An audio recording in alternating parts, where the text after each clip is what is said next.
Assalamualaikum, selamat petang.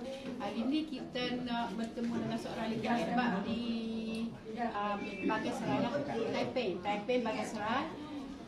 Memang insan hebat lah yang perkenalkan produk ni di sini ramai. Jadi hari ni saya cerita macam mana dia jumpa dengan produk ni, lepas tu macam mana dia guna. Katanya daripada ada kesemua anak tadi dia awet muda, pertama cantik sekarang. Pertama wow. Okey, alhamdulillah. Saya teruskan lah.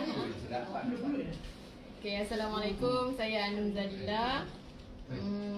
Macam mana saya bermula dalam bisnes ni, Ustaz Azmi lah. Ustaz Azmi yang cerita ke saya berabur kan. Masa tu time tu saya memang tak ada duit. Asalnya kita dah tutup kedai, dah berniaga kat mall, lepas tu tutup kedai.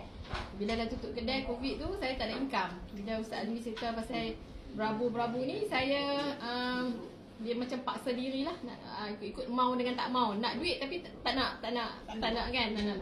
Lalu bila Cikgu Asia jumpa saya dengan Kak Noreha dekat surau belakang rumah saya tu, Kak As cerita plan untuk nak dapat duit.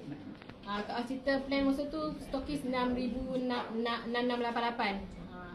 Saya cakap nak aja, padahal dalam poket saya RM60 pun tak ada. Tapi keinginan tu nak kan.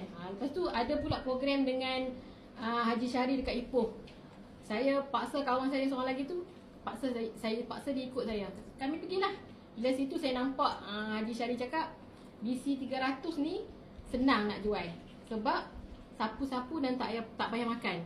Saya tengok bagus juga, sebab saya pun memang tak ada duit, memang nak duit kan. Lepas tu bila dia kata orang bisu pun boleh. Masa tu dia cakap orang bisu pun boleh buat, sebab dia cakap macam tu je boleh jual. Tak payah susah-susah. Dan produk ni sangat berkesan. Sapu dekat orang yang sakit lutut. Orang sakit lutut tu ada yang setengah tu dalam 20 minit dah boleh jalan. Saya cakap ini peluang yang bagus. Saya sejak pada tu saya join dan sampai sekarang saya tak pernah berhenti. Saya tak pernah berhenti buat berabur sampai sekarang. Dan alhamdulillah dah berkembang dekat Bagan Serai ni lah. Walaupun baru 2 tahun. Masuk kursus. Dan saya pergi kursus DST, NDT semua saya pergi. Sebab kalau kita nak ilmu satu-satu produk, kita buat produk tu macam kita punya produk. Kita kena dalam ilmu yang ada pada produk tu, baru kita boleh jual. Baru kita cakap, orang tak cakap mahal.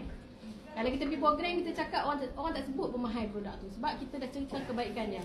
Lepas tu saya memang pakai lah. Sebelum ni pun saya ada slip disc yang baru nak kena. Alhamdulillah saya nak solat pun tak boleh diri. Lepas tu saya pakai ni. Alhamdulillah saya dah sekarang dah hilang dah sakit saraf saya tu.